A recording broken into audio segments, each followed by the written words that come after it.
The love you save will be equal to the love you gave. I bet you guys did not expect Broadway on Literary Gladiators. Actually, that was the Beatles.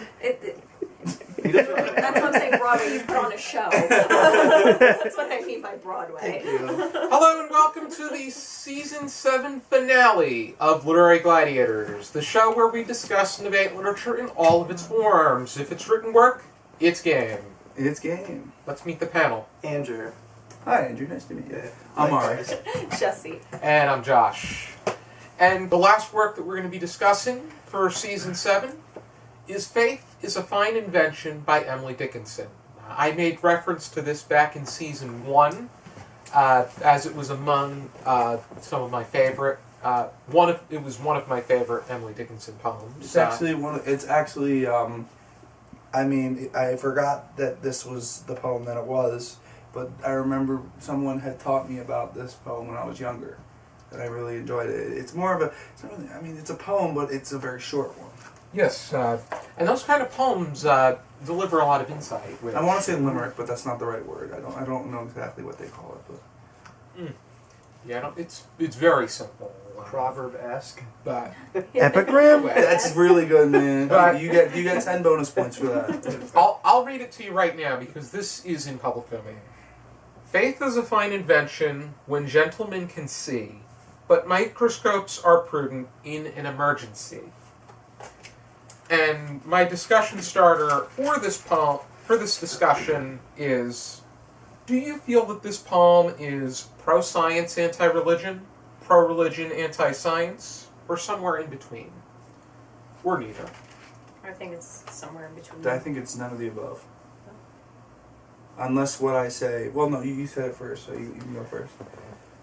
I feel that it's both because... And I was a religious studies major, so that's the only reason why I can kind of, like, maybe come to get an analysis from it. But, the theory behind religion is that, it gives man guidance for the things they don't understand. Mm-hmm. And by man, I mean humans. But now coming into the age of science, everything we can't currently explain, we use religion, but, things like an emergency, like in a medical mm-hmm. emergency, that's when we have to use science to help us. Oh, so I okay. think it's kind of, a nice balance between both. By all means, have religion, follow it, but don't forget that, science is what keeps us alive, or, I like safe. Yeah. There was somebody that once told me a joke. It was a counselor that Ari and I had. It had to do with someone getting a warning about a flood, and he said he wasn't going to go anywhere. He's going to wait for God to help him out, and he ignores all kinds of emergencies, whether they be from vehicles, the boats, and the helicopter. What was this? Oh, there's this, a flood is going to be taking place. No, but you said I knew about something? Oh, it was a counselor that we both had told this joke. I know who you're talking about now. Sorry, it took me a minute. I think it was a bus or something on wheels. It could be a bus or a car. But when he said he wasn't going to go anywhere until he's going to wait for God to help him, and the boat comes, he ignores that. The helicopter comes with an airlift, he ignores that, and then he dies, and he asks God, What? Why did you leave me hanging like that? And God said, I sent you the car I or gave the bus. You all the other stuff. I sent the boat and I sent the helicopter with an airlift. I do remember the story now that you're right. I think that mention it. Just as God acts in these ways, God also acts through scientific discoveries and the use of microscopes. God creates people that in turn provide the tools for them to use these tools for good. And while faith is a great way to stay connected and It's still an invention. yeah. I- It is. I do have two things to say. One of them is about what Josh said. The other is about the poem. So, Josh, what you said, and this isn't necessarily because I'm of any particular religion, but just with me, and this is going to be hard for some people to understand. I'm not going to go into too much detail, but I always say to people, God is not the sentient being. God is the choice. Which, if I try to break this down as easy as I can for myself, and like I said, this is my personal opinion, God is not going to do stuff for you because God is not a sentient being. If you, like Josh said in his story, you have a choice to get on that helicopter. You have a choice to get in that car. And that is what God is. It's the enlightenment to realize what choice is best for your life. Everyone... I mean, there is one God, but multiple ways of choosing your own path. He gives you the option to make your path. And that itself is God. Not God is a sentient being and he's going to come down from the heavens and whisk you away and say, hey, you're going to be saved. You're going to survive the flood. You're not going to die because I'm going to whisk you up and then drop you off somewhere else like a taxi service. I mean, it doesn't. But I do want to go back to the poem real quick. And I'm going to put a very interesting curveball into this discussion and say this has nothing to do with religion at all. I don't think this has any... I think this is just... Because I think, Jesi, when you said an emergency, I think you were talking about like a physical emergency, something in front of you that is clearly an issue. But I think what this is saying is faith is important, but you can't always rely on it. If something is right in front of you, if there's a problem you're having within your own life and it's not really appropriate or it doesn't make sense to go towards faith, you have to take care of it yourself. You have to put it right in front of you. And I think personally that's what I think the poem is saying. I think in a way it still connects to religion though, and whether or not you need the assistance of or you need that guidance from a high being. So I think in a way there is still that connection with faith in itself is whether or not you have that